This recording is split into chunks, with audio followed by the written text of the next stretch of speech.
नमस्कार।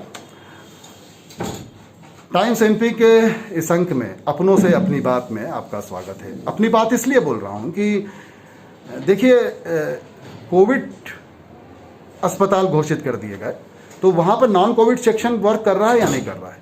लोगों को पथरी की परेशानी हो रही है, हार्ट की परेशानी हो रही है, कहीं ना कहीं अपना कहना चाहिए हाथ पैर दर्द, सर दर्द, है ना, अस्थमा, और इसके अलावा भी कुछ अलग अलग बीमारियां हमारे अंदर कभी कभी जो है प्रवेश कर जाती हैं।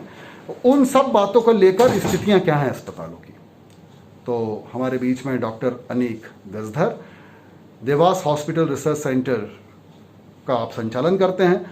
तो तमाम बातों पे हम आज डॉक्टर अनीक गजधर से बात करेंगे। डॉक्टर अनीक गजधर, डीएचआरसी एक कोविड हॉस्पिटल है, अन्य हॉस्पिटल भी कुछ हॉस्पिटल जो कोविड घोषित किए गए हैं। तो एक आम धारणा है कि कोविड हॉस्पिटल में अब दूसरा कोई इलाज शायद ना हो, है ना, पहला। और इसके पहले एक क्वेश्चन और मैं आपसे पूछना चाहूँगा, क्योंकि आप अस्पताल का संचालन करते हैं। तो आप बता सकते हैं कि इस वक्त आज जैसे 5 मई, ये 5 मई से लेकर 11 मई के बीच का हफ्ता है, तो ये हफ्ता कैसा जा रहा है, किस तरह की सिचुएशन आप देख रहे हैं। पहले जो दबाव कितना था और अब दबाव कितना है, पहले चिंताएं कितनी थी, अब वो चिंताएं बढ़ी हैं या कम हुई हैं, पहले तो ये बात करें अपन। जी ठीक है, आपका बड़ा अच्छा क्वेश्चन है। तो मैं बताना चाहूँगा कि अप्रैल में जब ये सेकेंड वेव आना शुरू हुई थी और जो लोगों के बीच में पैनिक सिचुएशन और जो हेल्थ फैसिलिटीज़ में और हॉस्पिटल्स में जो पैनिक सिचुएशन एकदम क्रिएट हो गई थी, तो हमारे शहर के एडमिनिस्ट्रेशन ने और प्राइवेट हॉस्पिटल्स ने और इवन गवर्नमेंट हॉस्पिटल ने सबने मिलके जो काम किया है, तो उस 1 महीने के बाद में अभी जो आप करंट सिचुएशन बोल रहे हैं, तो मैं कहूँगा कि सिचुएशन काफ़ी हद तक कंट्रोल में है। पेशेंट्स का नंबर धीरे धीरे करके कम हो रहा है।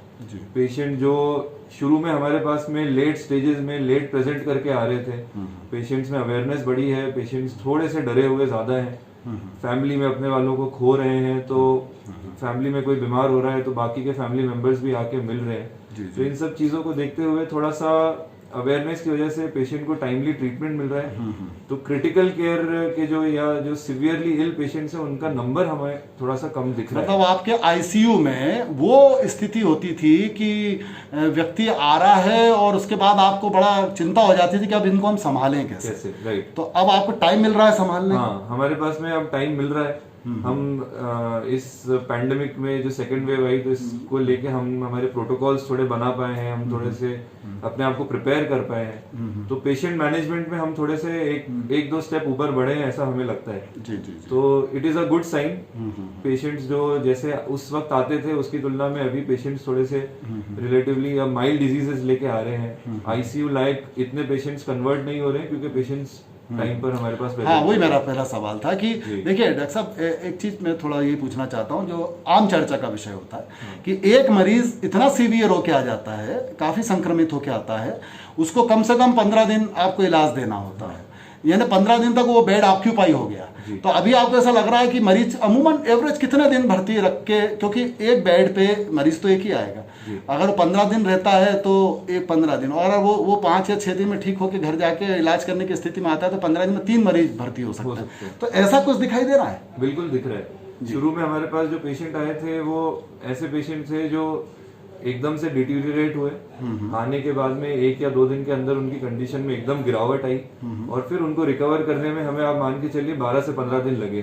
तो हम ऐसे पेशेंट्स को, क्रॉनिक पेशेंट जो थोड़े लंबे समय तक एडमिट रहकर फिर डिस्चार्ज हुए थे। अभी पेशेंट हमारे पास में ऐसे आ रहे हैं कि जिनको हम हार्डली 4 to 5 डेज में डिस्चार्ज कर पा रहे हैं।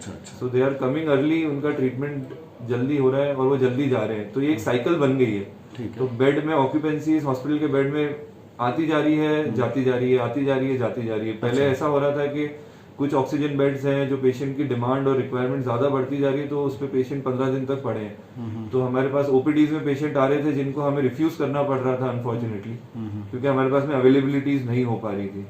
तो उस रिगार्ड में अभी हम थोड़े से अभी अच्छा प्रेशर आपका रिलीज हुआ है। अच्छा, इसके पीछे कारण आप मानते हैं कि लोगों के अंदर एक जो डर, या कहना चाहिए पहले जितना बेपरवाह लापरवाह हो गए थे, या आत्मसंतुष्टि कि हमें कुछ नहीं हो सकता, तो और फिर एक इंतजार, तो अब वो लोगों को इतना उसके लिए इतनी अब इतनी मौतें सामने हो गई, तो लोगों का आत्मचिंतन तो हुआ कि ये सब क्यों है।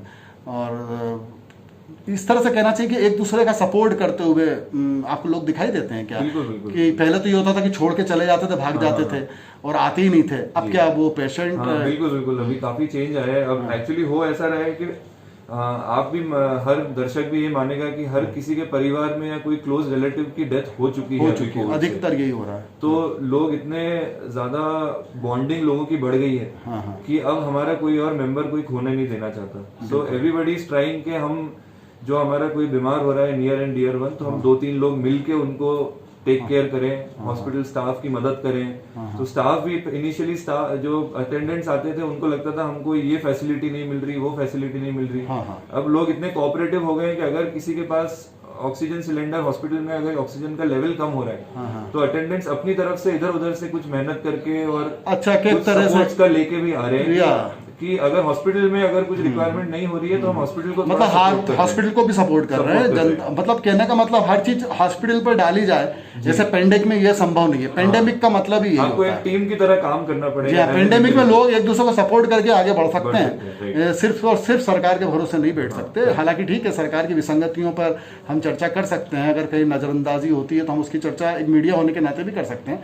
लेकिन मेरा ये पूछना था कि पब्लिक आपस में कितना सपोर्ट कर रही है, क्योंकि वो ही सबसे बड़ा तरीका है इससे बचने का। तो आपने बहुत अच्छा इसका बड़ा राहत भरा सब जवाब है ये आपका। अच्छा, एक चीज़ और बताइए डॉक्टर साहब कि नॉन कोविड, जैसा कि मैंने आपसे पहले भी कहा था कि नॉन कोविड सेक्शन आपका वो कैसे वर्क कर रहा है?